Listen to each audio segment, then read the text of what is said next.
porque es muy difícil dejar de seguir un camino. Y este es otro ejemplo. No sé cuántos de ustedes habrán visto a sus abuelos cargar las maletas y durante también casi 2000 años la gente cargó maletas. La gente se acostumbró a cargar maletas, a pesar de que la rueda había sido inventada en la época prehistórica. Sin embargo, aquí en Europa, en pleno auge de la economía europea y todo el desarrollo europeo, la gente seguía cargando maletas. Incluso estas maletas estuvieron en el Titanic. La gente en la época del Titanic construyó el barco más grande del mundo y con la mejor tecnología posible, pero la gente que abordó el Titanic era estas antiguas maletas sin ruedas, la gente cargando. La de la derecha es la primera publicidad que se hizo en el lanzamiento de la primera maleta con ruedas en 1970. Después de casi 2000 años de historia de usar maletas en ruedas, a alguien se le ocurre la idea de unir dos cosas que parecían separadas, de dos cosas que a pesar de que convivían allí, porque la gente cuando veía, cuando se subía a un vehículo, el vehículo con ruedas, nadie se había puesto a pensar de que así como la rueda facilitaba el transporte de ese vehículo, podía también facilitar la carga de la maleta, pero a nadie se le había ocurrido. Recién en 1970 alguien decide que en lugar de cargar, como han hecho, y seguir el camino que ha seguido la gente durante tantos siglos, él decide tomar un camino diferente y el resultado es una innovación. Y aquí viene la primera clave para innovar, ya sea en cualquier parte y especialmente en seguridad y salud en el trabajo. Lo primero es cuestionarnos por qué seguir el mismo camino que ha seguido la gente. ¿Por qué seguir el mismo camino de nuestros profesores?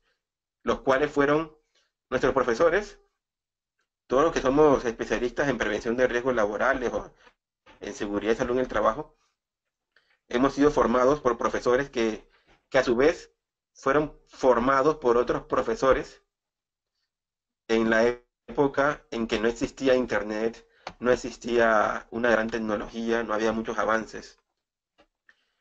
Y les aseguro que si, por ejemplo, un médico de la época de nuestros profesores viniera a la época actual y, e intentara ejercer la medicina, y les aseguro que no podría hacerlo, porque las técnicas y los equipos han cambiado tanto, ha habido tanta innovación en el campo de la medicina que esos, esas personas que ejercían en esa época no estarían capacitados para poder ejercer ahora. Y lo mismo sucedería en otras profesiones, en los pilotos, los, incluso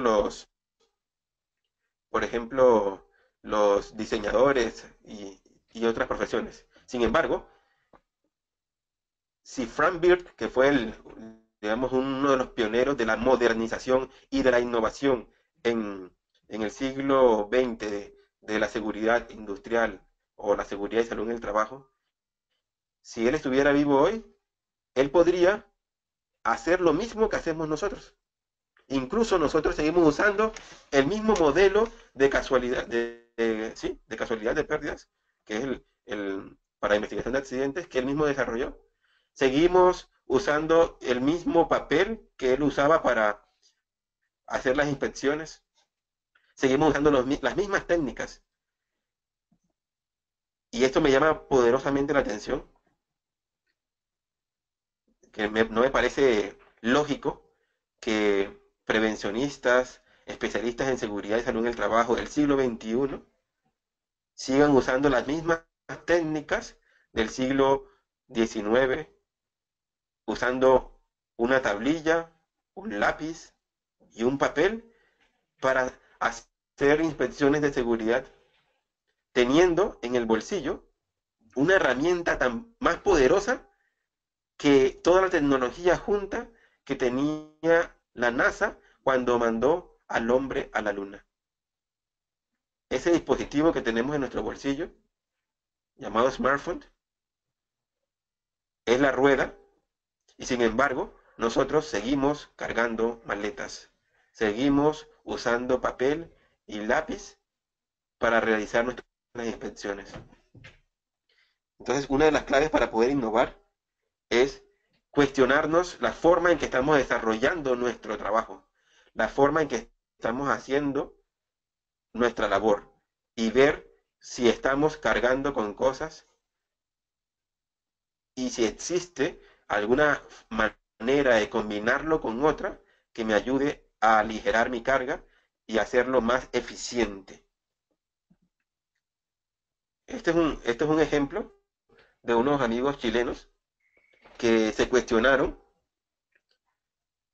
algo que parecía ya resuelto, era el mecanismo para poder trabajar de forma segura en alturas. Uno, uno durante muchas décadas había gente que supuestamente ya tenían resuelto el problema de los trabajos en altura. Ellos nunca se cuestionaron si el arnés era una herramienta suficiente para detener una caída y hacerlo de la mejor forma. ¿Cuántas personas no han perdido, los hombres, por ejemplo, cuando caen del arnés? ¿Cuántas personas no han perdido sus partes nobles por usar ese aparato que para nosotros era la panacea y la solución a los problemas de trabajo en altura? Sin embargo, estos compañeros innovadores chilenos desarrollaron el siguiente mecanismo.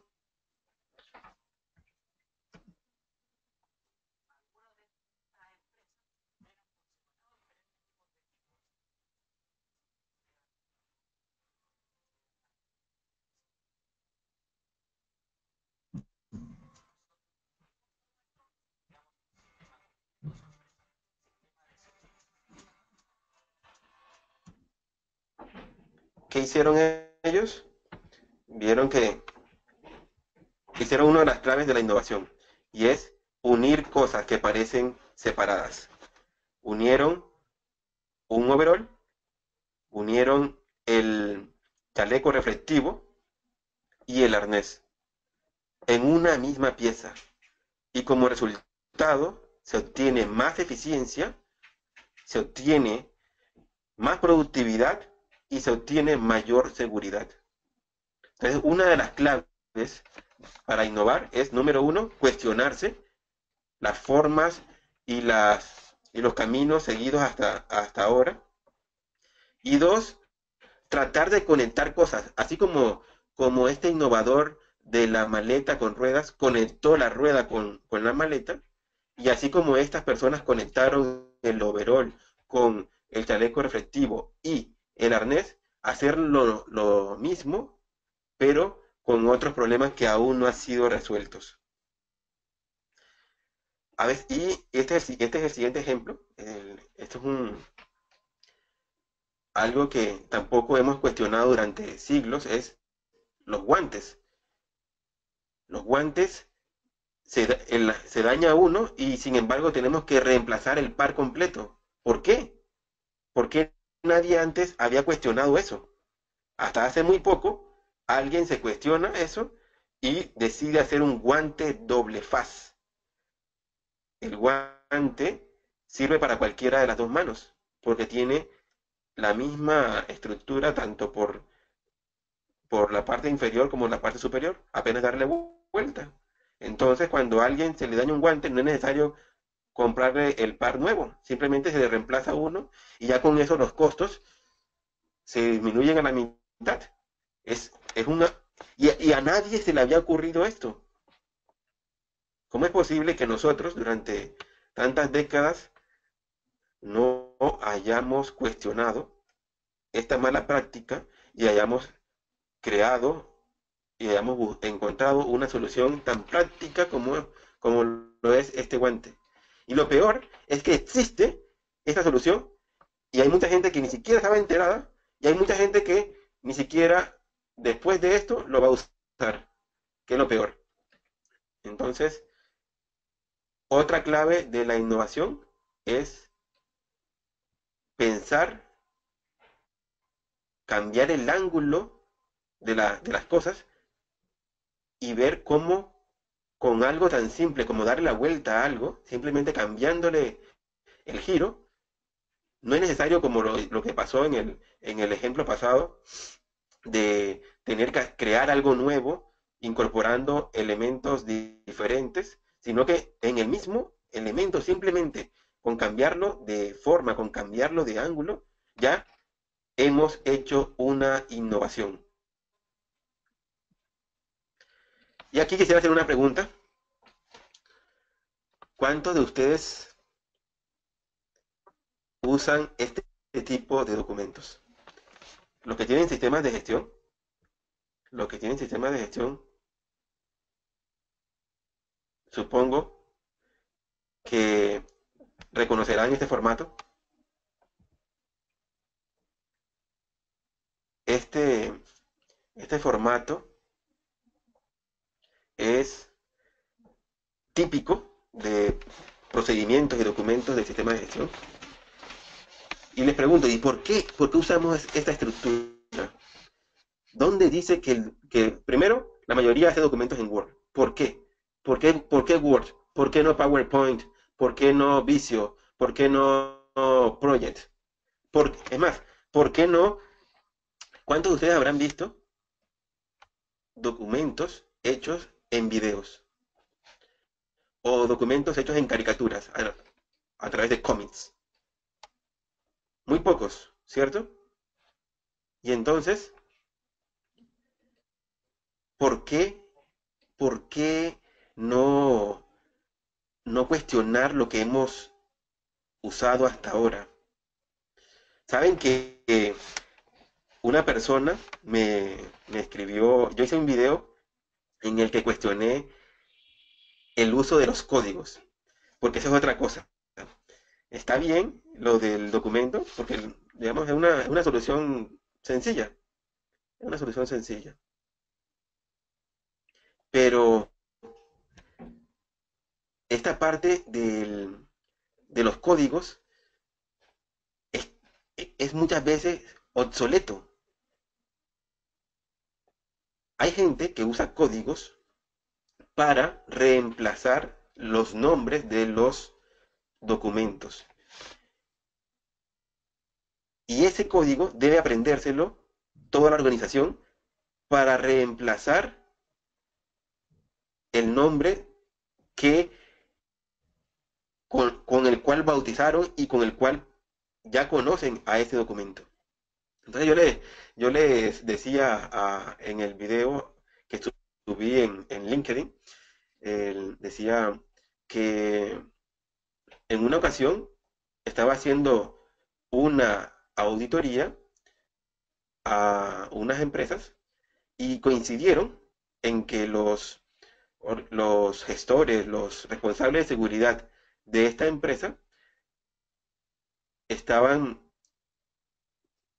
justificando el uso del código en sus documentos porque supuestamente había un artículo en la norma ISO 9001 que pedía que los documentos para que fueran controlados debían estar codificados.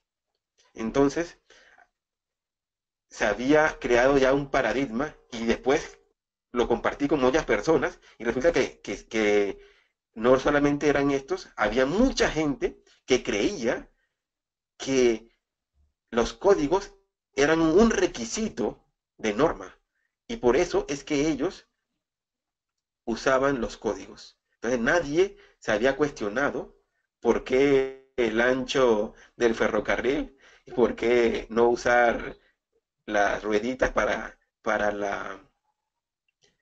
la maleta. Y esto me ha creado algunos enemigos cuando hablo de estos códigos, porque en la primera parte de la presentación, cuando menciono de otras innovaciones y eso, dicen, no, sí, es verdad, ¿cómo es posible que la gente no haya visto eso? ¿Cómo es posible que durante tanto tiempo no se haya innovado? Pero cuando toco este tema, dicen, oye, ahí estás entrando a terreno caliente, ¿cómo así? ¿Cómo que estás cuestionando los códigos? ¿Estás diciendo que estoy equivocado? Que es el equivocado eres tú. Y, y la verdad es que no hay ninguna norma en la que diga que debemos usar códigos.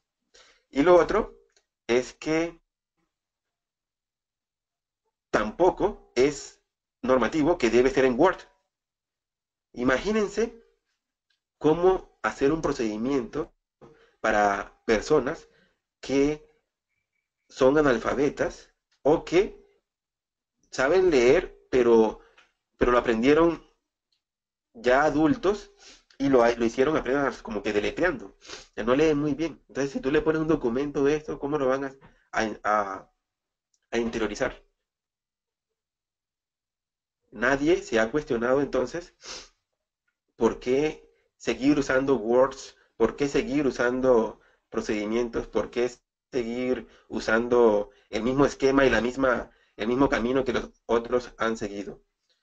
Los códigos tenían una función antes cuando existía un sistema complejo y no había buscadores tan eficientes como lo que tiene ahora el Windows o el Mac, en el que tú digitas unas cuantas letras de una palabra y ya él te completa y te dice dónde están los documentos que tienen esas palabras que tú estás buscando.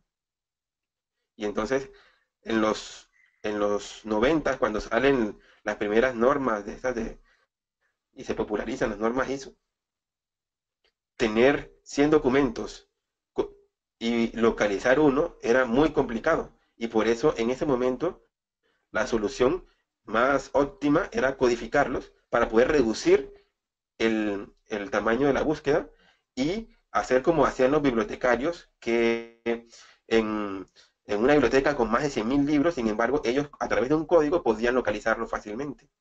Eso era una solución en la época de los 90, pero en el 2016 usar un código para reemplazar el título, el nombre de un documento, es hacer doble tarea. Y espero que no tener enemigos entre ustedes por haber dicho esto. Y esta es otra clave para innovar, es romper los paradigmas, no, es romper los esquemas. No podemos, no podemos creer que vamos a poder innovar si usamos las mismas herramientas y seguimos usando los mismos caminos que han recorrido las personas que nos han precedido. Entonces, otro, otra recomendación para innovar, romper esquemas, romper paradigmas y no amoldarse al camino que han seguido nuestros demás predecesores. Les tengo un reto. ¿Quién de ustedes me puede ayudar a lo siguiente? Hay un problema y la OIT los llama a ustedes, señores innovadores, para que les ayude a resolver. Y es que existen equipos que son muy... Uh, generan unas vibraciones mano-brazo por encima del límite máximo permisible. Y estamos hablando de hasta un 50% más del límite máximo permisible. Y entonces, hasta ahora, las soluciones que se han planteado es, por ejemplo, para reducir las vibraciones mano-brazo por el uso del martillo neumático o de este apisonador, la solución es un guante, es decir, un FP, un guante antivibración, el cual cuesta unos $500 es difícil de conseguir y al final no reduce ni siquiera un 10% esa vibración. Por lo tanto, la solución existente no es eficiente. Ahí les queda todavía un 40% de vibración de exceso que le está llegando a la persona. ¿Qué se les ocurre a ustedes? ¿Cómo podríamos hacer para que la vibración de exceso que está llegando a las manos y a los brazos del operador del apisonador este que vemos en la imagen o del anterior que vimos en el martillo neumático se pueda reducir? ¿Alguno tiene una idea?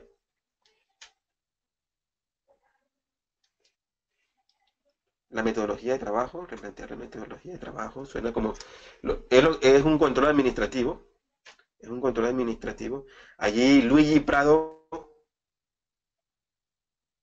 los amortiguadores. Es que el problema con los amortiguadores es que los equipos ya tienen amortiguadores, pero la vibración para poder romper la roca o para pisonar esto es tan fuerte que no vas a poder poner un amortiguador tan eficiente que disminuya. Ya los equipos tienen amortiguador de impacto. Pero Luigi mencionó algo y es el control remoto. Exacto, lo que dice esa persona. Claro, ya existen.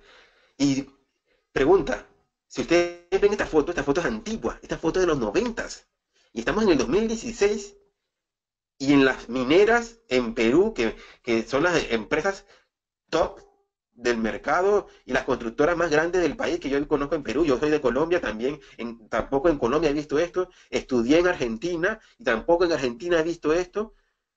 Y no sé si alguno de ustedes ha visto en persona este equipo, pero yo he estado en Ecuador, en Colombia, en Argentina y en Perú, y en ninguno he visto este equipo que ya existe de los años 90. Ya desde los años 90 ya existe una solución práctica y fue quitar al hombre de allí. Este es un apisonador, este es un apisonador y el anterior era un martillo neumático. Y este equipo es el apisonador a control remoto.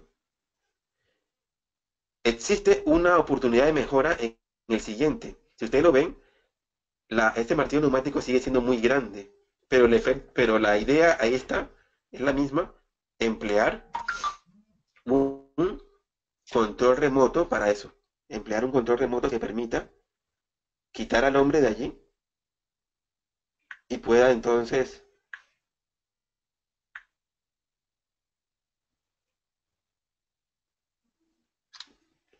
y entonces puedan no llegar a esas tantas vibraciones. ¿Me escuchan?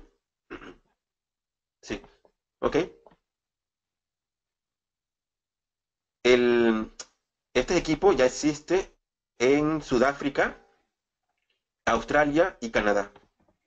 Un amigo que trabaja en una de las mineras más importantes de acá de Perú me dijo que él hizo un benchmark para solucionar estos problemas en su empresa y hizo la cotización y en realidad no es tanta la inversión, ¿sabes?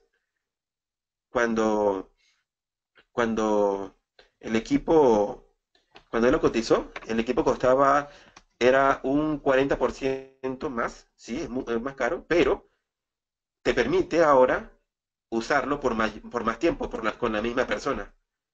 Porque lo que alguien mencionaba, lo de la metodología de trabajo, y es el control más común, lo que hacen es que ponen a que una persona rote cada 2 horas. Pero lo que estás haciendo allí es, en lugar de tener un enfermo, tener cuatro, sino que con mayor tiempo. Pero al final estás afectando 4 personas en un turno de 8 horas. Entonces, y esta persona sigue después haciendo otras pequeñas vibraciones. No solamente el- recibe las vibraciones mano-brazo ahora con este equipo, sino que también lo puede, el- después esta persona lo ponen a usar el taladro, la moladora, y esas vibraciones, o sea, se van sumando también. Entonces, no es tan caro, es como un 40% más, pero los beneficios son muchos. El problema, aquí menciona alguien de los botcats, es que el problema, la razón por la cual, a ver, por ejemplo acá, acá, esto no, lo que hicieron que al ponerlo en un botcap es trasladar la vibración mano-brazo a cuerpo entero. Por lo tanto, lo que hiciste fue trasladar la vibración. Pero en el mismo, si pones a una persona a que esté operando el equipo, igual va a recibir la vibración. En un botcat sería, la persona va sentado y ahora ya no es mano-brazo, sino cuerpo entero, pero igual sigue recibiendo vibraciones. Y la razón por la cual estos equipos siguen existiendo, en lugar de aplicarlo a un botcat, es porque el botcat, a pesar de ser pequeño, aún así hay lugares donde no puede acceder. Y por eso es necesario seguir usando estos equipos tan pequeños. Aunque este que estamos viendo en la foto no es el mejor, no es el más pequeño, aquí debe haber más mejoras. Aquí debe haber una reducción del tamaño de la plataforma. Por ejemplo, esta plataforma que le da el anclaje debería reducirse el tamaño. Por ejemplo, no tendrías que usar todo esto, todo este caballete, sino con simplemente colocar dos anclajes acá en el mismo martillo y poder entonces disminuir el tamaño, que es lo más importante para este tipo de equipos. ¿Ok? Entonces, ¿desde cuándo no existían estos controles remotos? Yo usé mi primer control remoto cuando niño. Yo tengo 33 años, vi mi primer control remoto como a los 6. Imagínense hace 27 años, así que hace muchas décadas ya existe el control remoto, pero a nadie se le había ocurrido usar este dispositivo para reemplazar al hombre y poder solucionar este problema de las vibraciones mano-brazo. Nuevamente, es buscar, plantear soluciones, incluso con cosas sencillas y obvias que existen en, en otras tecnologías y aplicarla a la nuestra, al problema que estamos tratando de solucionar. Veamos este video. Miren esta actividad.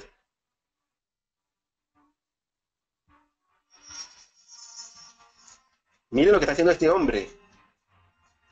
Ahora caminar, va a caminar entre las redes de mantenimiento para poder hacer. Miren, ¿lo logran ver? Esta persona que está acá. Miren cómo va.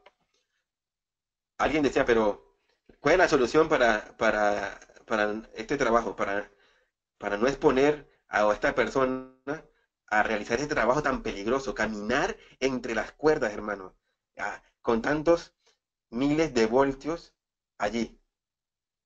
Entonces, alguien decía, bueno, a mí lo que se me ocurre es que lo hagamos en frío, que cortemos la energía. ¡Ja! Dile eso a un neoyorquino, dile que le vas a dejar un día sin energía eléctrica para que veas cómo te cuelgan. Entonces, por eso es que no es factible para hacerlo sin energía, hacerlo en frío, toca hacerlo en caliente. Y imagínense este trabajo en altura y en caliente, caminar entre todo eso. Y durante muchas décadas ese trabajo se hizo así.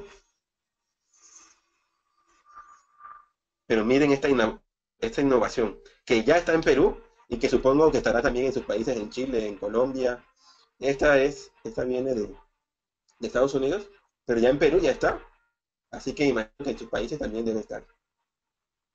Es un robot muy sencillo, no es como el de Yo Robot todavía, es un robot muy sencillo.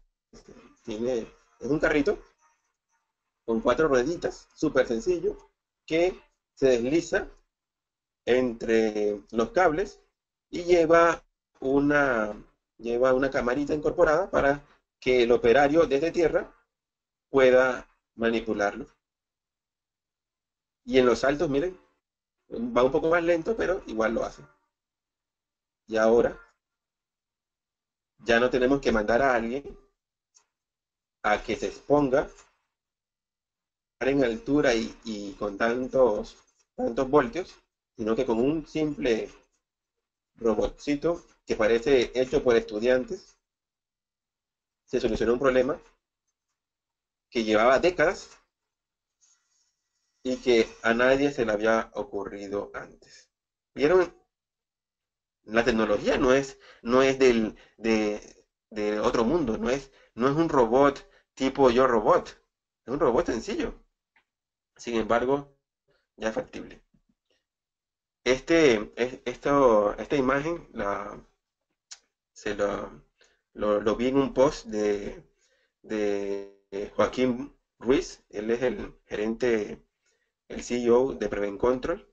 Él escribía sobre cómo ya las impresoras 3D se están usando para innovar en seguridad y salud en el trabajo. Esto que ustedes ven allí, lo que él tiene en la mano, es es una impresión 3D hecho a su medida. Entonces, acá en Latinoamérica, a los EPPs, aquí se ve mejor, a los EPPs, lo que llaman en España EPI, aquí en Perú y en Latinoamérica le decimos EPP, y el significado es elemento de protección personal. Sin embargo, gracias a esta innovación, gracias a esta innovación, va a dejar de ser simplemente va a dejar de convertirse de EPP, de personal, a personalizado. Personalizado. Porque las botas, los guantes y todo lo demás viene por tallas. Pero el ser humano no está hecho, no es simétrico y entonces, por ejemplo, a mí, el guante S me queda muy apretado, pero el M me queda muy grande y no existe un guante intermedio. Y así hay mucha gente que no le queda bien ni la talla inferior ni la superior, y no existe una talla intermedia. Y, la, y no es factible, o no era factible hasta ahora, hacer, hacer EPPs a la medida. Pero en las próximas décadas vamos a ver que EPP va a tener un nuevo significado. No va a ser elemento de protección personal, sino elemento de protección personalizado.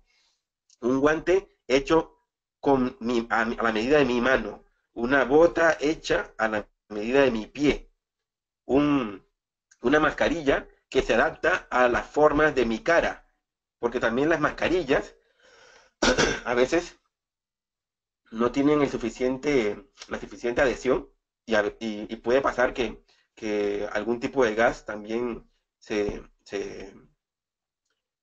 introduzca por allí, a pesar de que se han hecho cosas con silicona y se han avanzado mucho en eso. Sin embargo, hay contornos del rostro y eso que a veces son difíciles de, de- de imitar por estas siliconas y por estos materiales. Entonces, con esta innovación, con las impresoras 3D, vamos a tener elementos de protección personalizados. Y esto es lo que se viene para el futuro. Imagínense que ustedes van a trabajar en altura, pero en una zona donde no existe donde anclarse.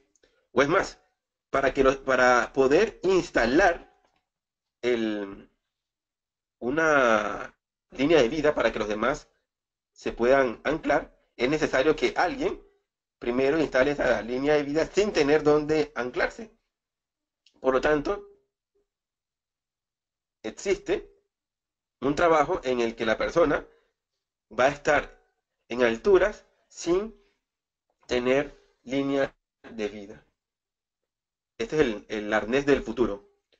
Aún es un prototipo, ustedes lo ven, está apenas en boceto, pero ya hay gente pensando más allá ya hay gente desarrollando ideas innovadoras, hay gente cuestionándose, hay gente que ya está planificando las soluciones del futuro.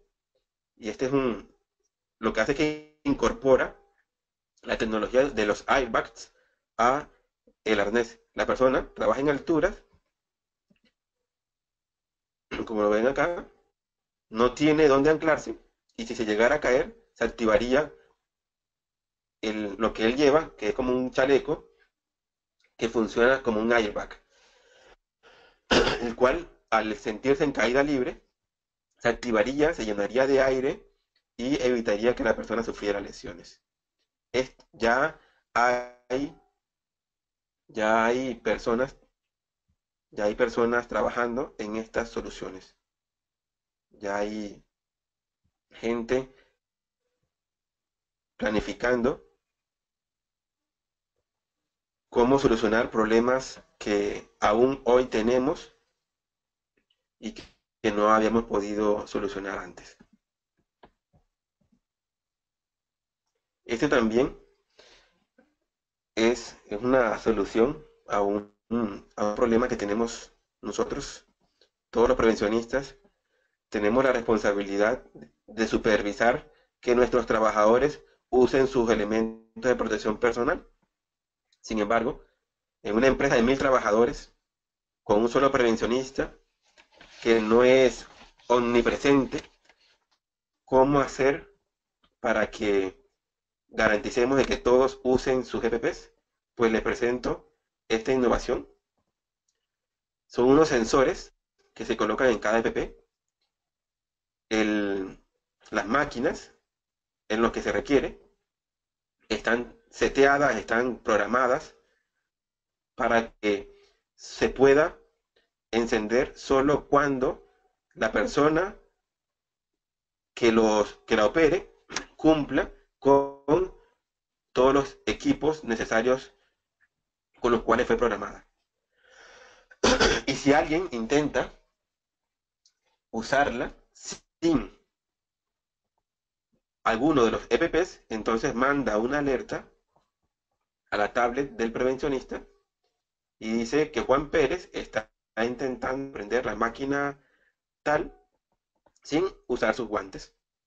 En cada EPP hay un sensor y cuando el trabajador se acerca a la máquina, esta máquina detecta si está con los EPPs necesarios para operarla.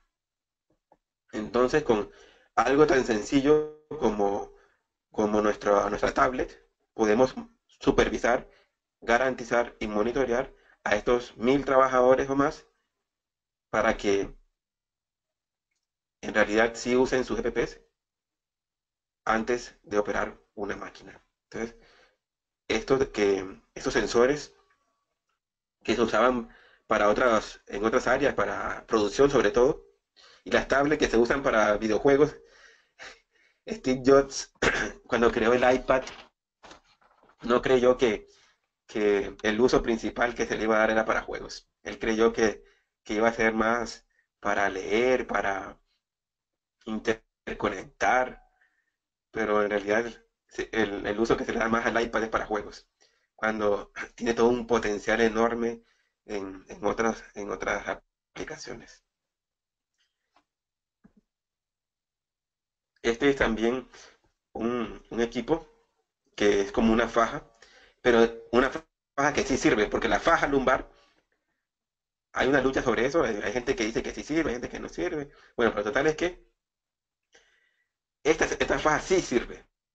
Lo que hace es que monitorea la postura, y si la persona tiene una postura equivocada, cumple la función que debería cumplir la faja, y es que la persona adopte una postura correcta. Entonces, lo que hace es que esta, esta faja monitorea al trabajador y en caso de adoptar una posición que es dañina, lo corrige, graba todo eso y puede darte informes y decirte, no, mira, esta persona no ha aprendido, esta persona sigue haciendo esto, esta persona hace adopta tales posturas. las lesiones que puedes sufrir son estas, y puedes darte una información muy valiosa para que tú puedas hacer una intervención ergonómica real en los trabajadores.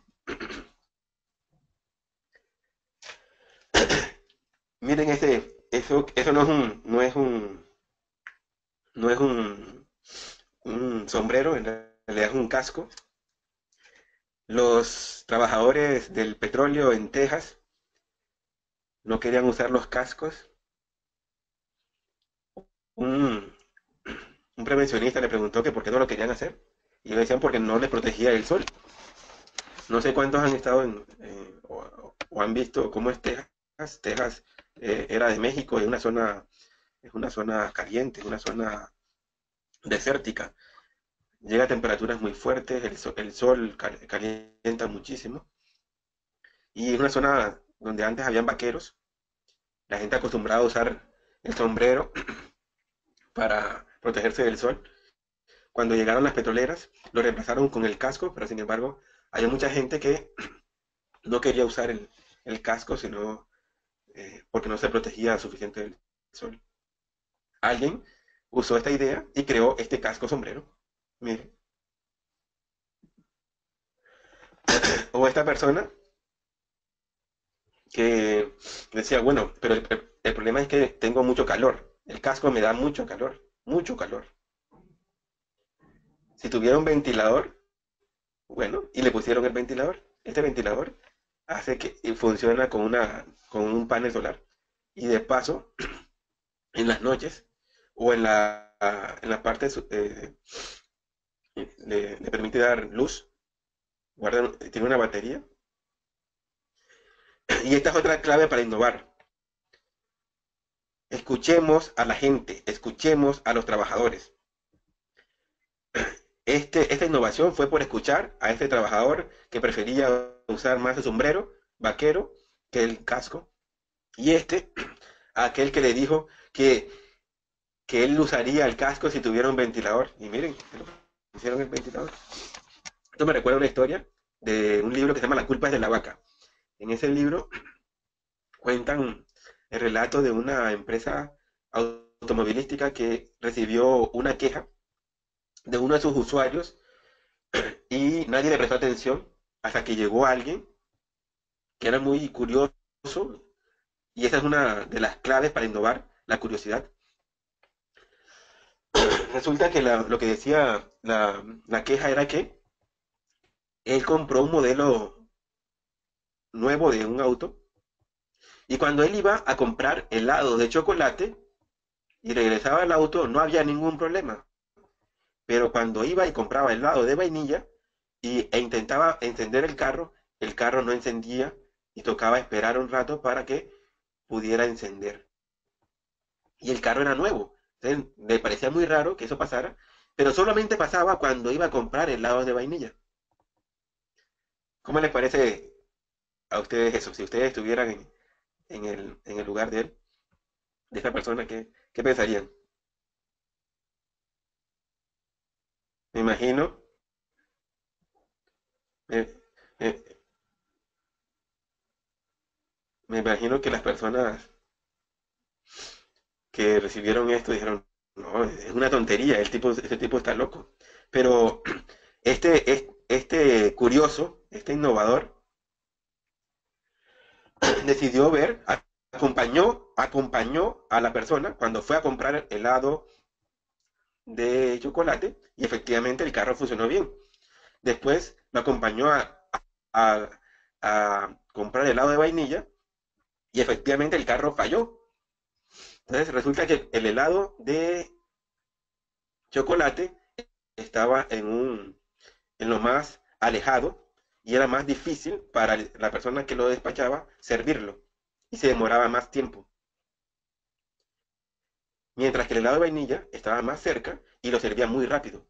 Entonces, cuando la persona compraba helado de chocolate, tenía mucho más tiempo para que el motor y el sistema de ventilación del vehículo botara los gases que habían quedado almacenados allí. Y por eso, cuando compraba el helado de chocolate funcionaba súper bien, pero cuando el de vainilla había ese problema. Encontró que había un problema en el tiempo, en la duración de el, la fuga o la purga de los gases en el interior del vehículo. Solucionó un problema, encontró un problema, solucionó el problema gracias a su curiosidad y a escuchar a los usuarios. Disculpen un momentico, pero es que este fin de semana estuve resfriado y creo que todavía me queda algo de resfrío.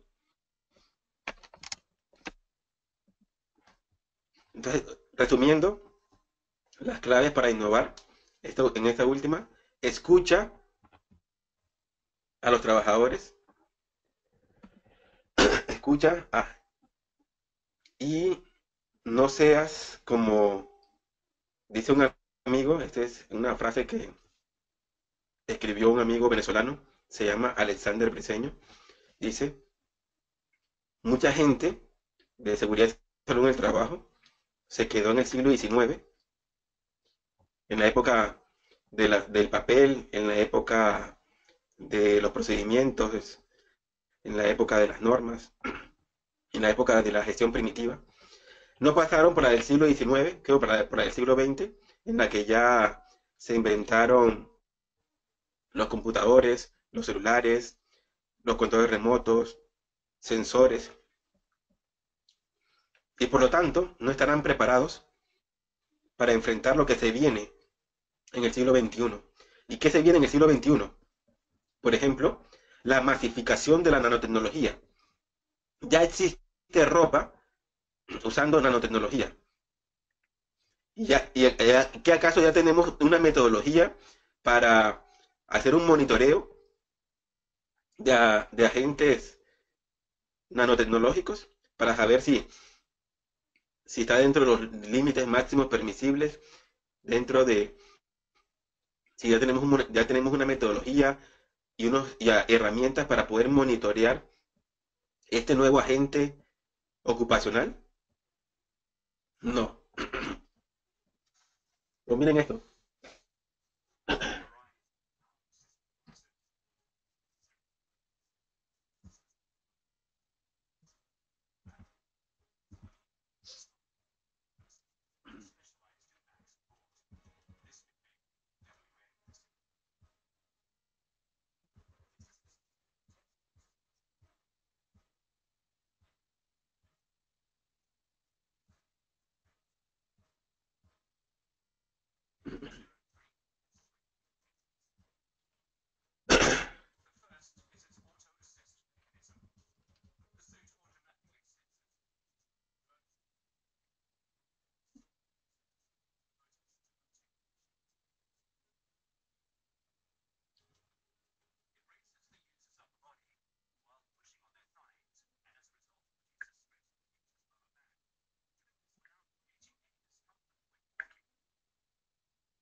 Y ahora, ¿qué metodología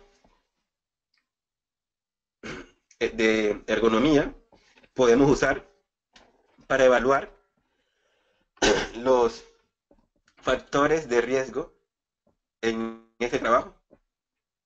El RULA, el REBA, el OWASP. No existe ninguna metodología que nos pueda servir para poder hacer un monitoreo a estas personas. Hoy en día es Panasonic, pero dentro de pocos años, la mayoría de las empresas que tienen problemas con la manipulación de carga, seguramente va a usar esta tecnología. Ya Panasonic la tiene, por lo tanto, si ellos la tienen es porque hicieron una relación costo-beneficio y salió positivo.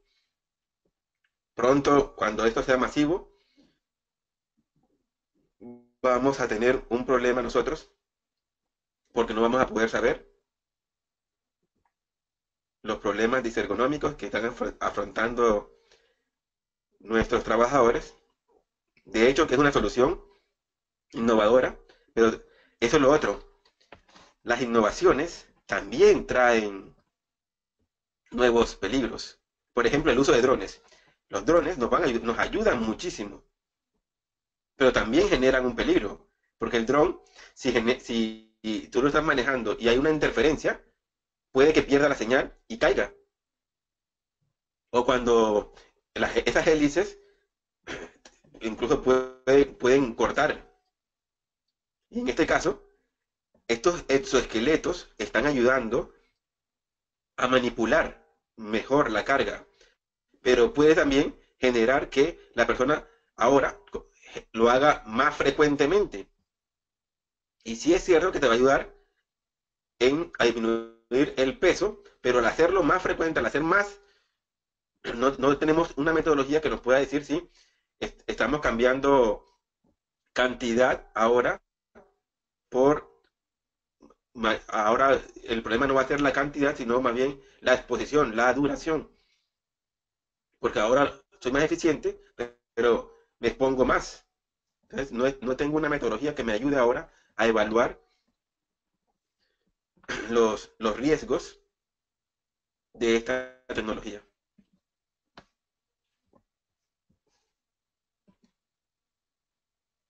Ya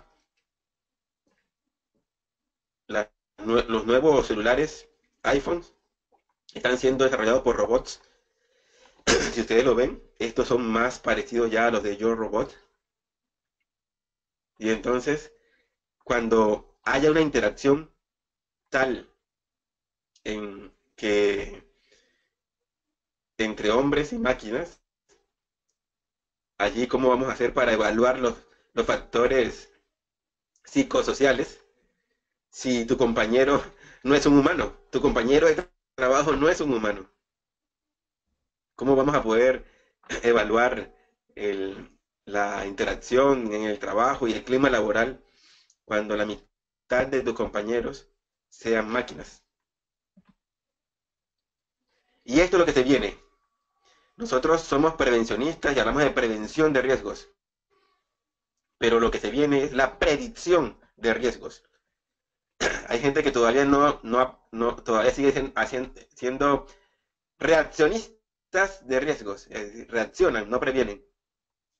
Por lo tanto, no van a estar preparados para la predicción de riesgos. Aquí les dejo el link.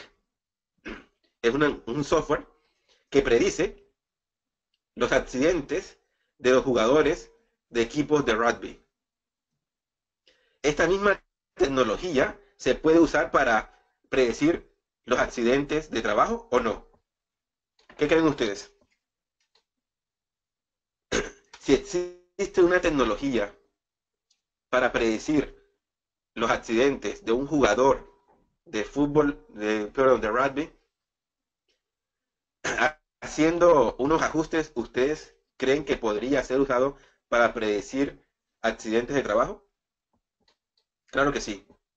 Con la Big Data que con todos los informes, reportes, análisis, tendencias, podríamos predecir quiénes están más propensos a tener o a sufrir un accidente.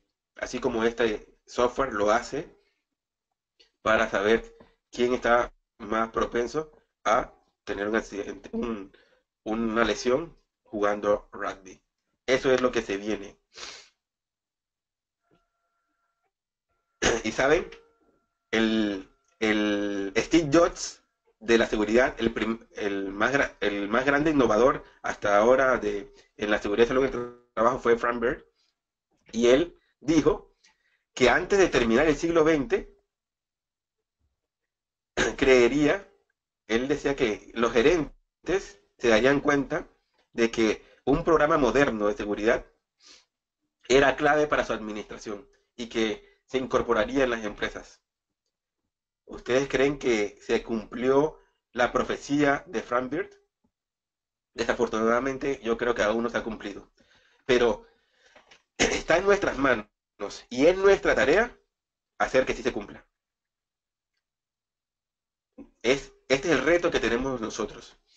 Nosotros, prevencionistas del siglo XXI, debemos hacer que la gente vea que un programa moderno, es decir, un programa innovador, un programa novedoso de seguridad, es la clave para una gestión segura, para una administración eficiente de recursos, para que se incorpore en la empresa y que si un empresario quiere hacer que su empresa sea de clase mundial, entonces un programa moderno de seguridad va a ser la clave para lograrlo.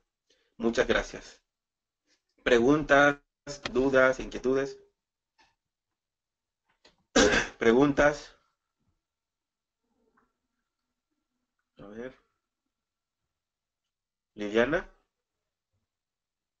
¿me puedes ayudar con las preguntas?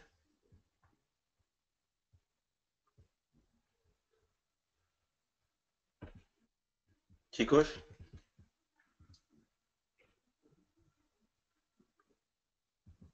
Yo, Hola, hola Pablo.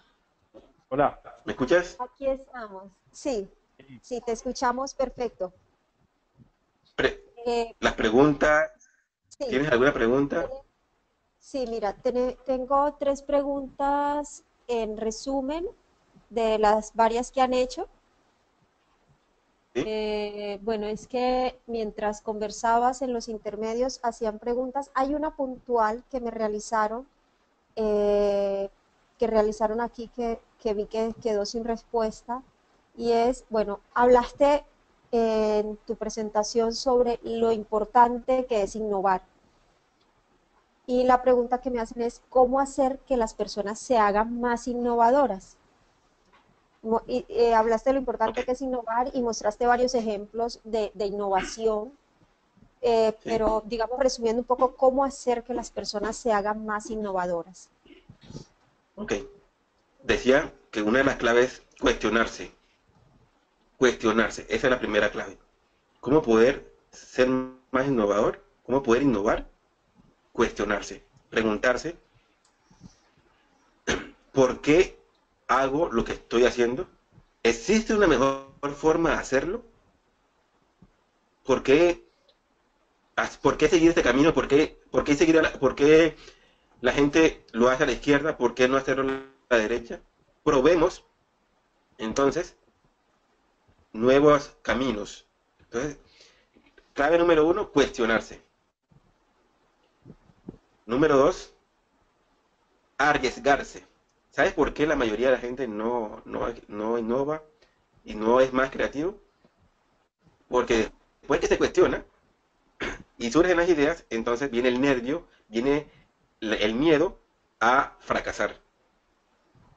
No, si se ha hecho así es por algo. Y mejor, tal vez mi idea no va a ser bien aceptada.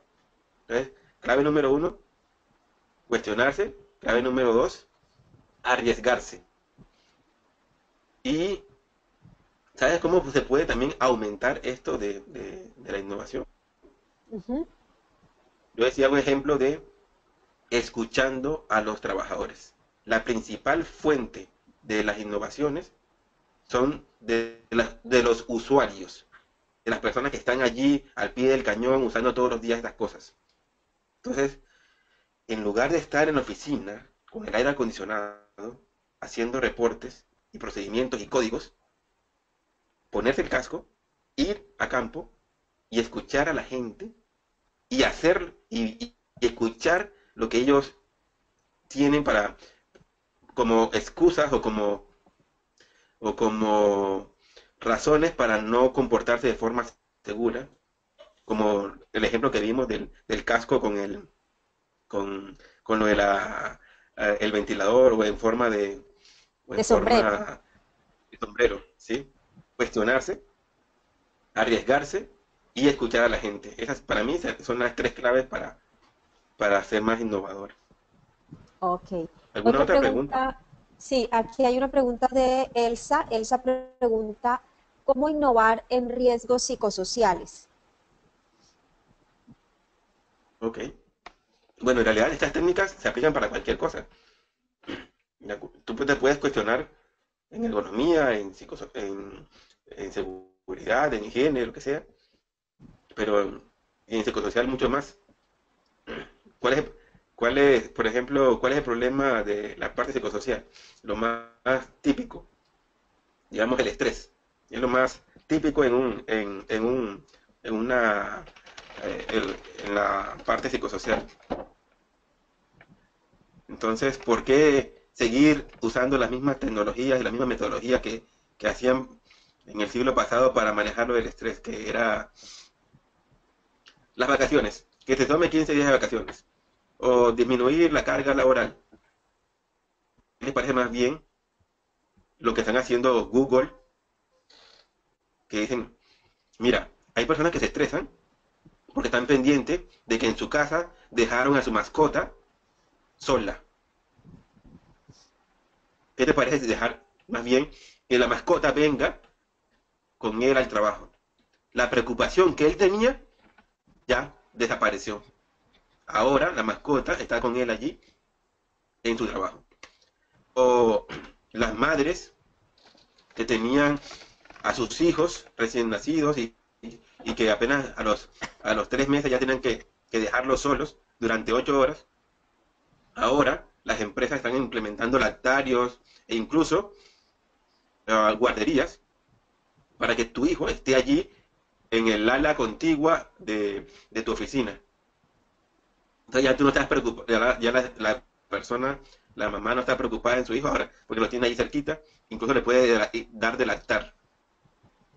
Estos son dos ejemplos. Entonces te digo, ya esto de cuestionarse, de arriesgarse y de hablar con la gente, se aplica a cualquiera y en esta parte psicosocial, aquí los ejemplos que te acabo de dar son, son unos ejemplos de utilizar esas tres cositas que hemos dicho. Eh, ¿Alguna otra pregunta? dice, sí, aquí hay una, en algún momento dice que el smartphone es una muy buena herramienta y dice, ¿estás de acuerdo en que una próxima evolución será el uso generalizado de, no sé cómo se dice, dice wearables y su integración con los sistemas de SST? ¿Me repites la última parte? Sí, dice, ¿estás de acuerdo ¿Sin integración en qué? que una próxima evolución será el uso generalizado de wearables y su integración con los sistemas de SST? Creo que esto está en Ah, el claro. marco cuando estabas hablando de todas las inspecciones que todavía se hacen con papel y luego van al sitio. Sí. El, ya hasta la gente de escasos recursos tiene smartphones. Ya esto no es ya esto no es un lujo, ya no es, ya, esto es algo masivo.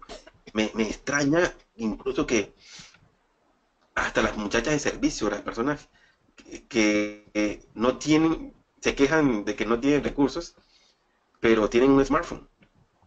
Entonces, ya esto es masivo, y esto no lo para nadie, ya esto no lo para nadie, ya cada vez hay más personas usando estos dispositivos. Y si hay, así como en las escuelas, por ejemplo, las escuelas antes estaban prohibiendo el uso del smartphone dentro del aula. En cambio, ahora la tendencia, los colegios y universidades modernas, lo que están haciendo es usar el smartphone como herramienta para llegar al estudiante. Por lo tanto, si nosotros seguimos esa tendencia innovadora en lugar de luchar contra esto, más bien aprovecharlo en nuestro favor, muy seguramente va a ser muy masivo también en su uso.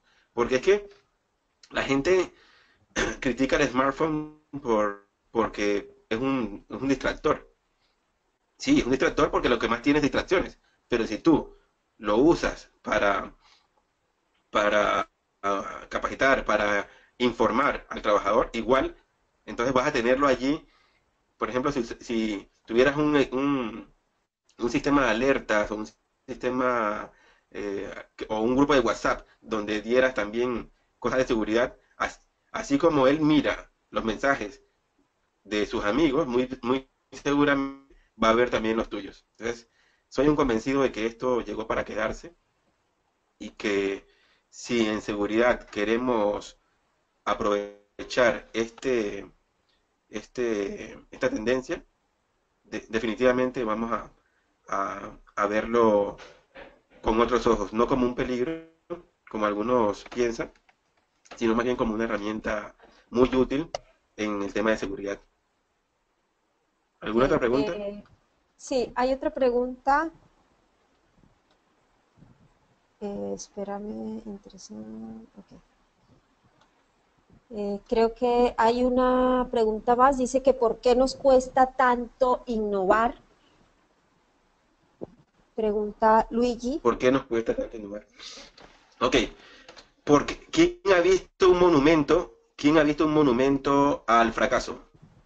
¿Quién ha visto, quién se acuerda quién ocupó el segundo lugar de los campeonatos? ¿Quién se acuerda de quién de los perdedores? Entonces, nuestro mundo premia es el éxito, no el fracaso. Y para innovar se requiere fracasar, probar. Tú no vas a llegar de una a la meta. Edison tuvo que probar 1000 veces y fallar 1000 veces para encontrar una, para acertar una. O sea, falló 1000 tiros para encestar solo uno. Los de Angry Birds, que es el juego, el juego más descargado del mundo antes de Pokémon Go, los creadores de Angry Birds hicieron 17 juegos antes, que no tuvieron ningún éxito. Fueron un fracaso. Entonces, y el fracaso cuesta. El fracaso cuesta dinero y ningún inversionista está dispuesto a invertir 17 veces en un fracaso. Ningún inversionista está dispuesto a financiar algo que ha fallado 1000 veces y nadie quiere ser amigo de un fracasado y nadie quiere que lo tilden de fracasado. Entonces, ¿por qué cuesta tanto innovar? Porque existimos en una sociedad que premia el éxito y castiga al fracaso. Y la clave para innovar está en probar, en aprender de los errores. Y estos errores son considerados como fracasos. Entonces, creo que esa es la principal causa de por qué no se innova. Por el miedo a fallar. Gracias, ¿Alguna otra Pablo. pregunta? Sí, y creo que cerramos con esta para ya que descanses. De verdad, te noto esa voz bastante afectada. Entonces, la última pregunta que veo acá dice, pregunta Anabela. Anabela pregunta, ¿cómo utilizarías el WhatsApp en la tarea de prevención, específicamente en supervisión? En supervisión. Ok. No, no lo usaría. No usaría el WhatsApp en supervisión porque si para supervisar necesito que la persona esté concentrada en la tarea. Ya, un supervisor la persona está en su tarea, debería estar en la tarea, y el supervisor está afuera mirando o supervisando, inspeccionando que esto esté bien. Entonces, sí, no es compatible, en este caso, usar el WhatsApp porque si tú pretendes que la persona esté concentrada en la tarea, no debería estar mirando su smartphone. El WhatsApp no serviría en este caso de la supervisión. Tendría otras aplicaciones, por ejemplo, para la difusión de accidentes, para la difusión de incidentes, para la difusión, pero no para supervisión. El WhatsApp te serviría para que la gente sepa en tiempo real cuando que acaba de suceder un incidente o un accidente, para comunicar, para informar, pero no para supervisar. Bueno, yo creo que con esto damos cierre de este seminario. Pablo, inmensamente agradecidos contigo por este tiempo que te has tomado, por compartirnos esas ideas y todas esas búsquedas que haces de innovaciones aplicadas a la seguridad. Yo sé que son muy provechosas y nos ahorras un montón de tiempo. Nos gustaría un poco que nos compartieras. eh, Me pareció que nos ibas a dejar un link o Sí, un link donde pudiéramos seguir leyendo y leer en más detalle para seguir teniendo estas ideas. sí, Gracias a todos los asistentes por acompañarnos. Sabemos que luego de una jornada de trabajo es bastante duro quedarse acá, pero aprender y todos los que están acá escuchar activamente por sus preguntas, por su tiempo y los esperamos en un próximo webinar. Les agradecemos diligenciar la encuesta una vez se desconecten. Les va a llegar una notificación de encuesta. Les agradecemos diligenciarla. César va a decir una pequeña intervención. Los esperamos en un próximo webinar. César. Bueno, Pablo, muy agradecido a ti, en especial por facilitar tremenda conferencia que sobre todo nos pone a reflexionar y a pensar, pero sobre todo nos abre la visión de que para innovar en seguridad, básicamente con las recomendaciones que nos diste, como pensar y cuestionarnos, yo creo que es el primer paso para empezar a dar solución a una cantidad de problemas que tenemos en nuestros sitios de trabajo y en nuestros países. Muy agradecido, fue un excelente webinar. Te felicito y agradecimiento pues, a todos los que estuvieron conectados. Muchas gracias y nos vemos usted. en el siguiente webinar, que inclusive se está haciendo en alianza con la Asociación Peruana de Prevencionistas de Riesgos Laborales, que dirige Pablo, Safety for Life, que dirige Mario, y Diego Castelar de España de Preven Control. En los próximos días van a ver nuestra programación, tanto las de APDR como las de ASONAP. Entonces, muy agradecido, buenas noches y que pasen un buena semana. Listo, hermano. Muchas gracias. Muy amable.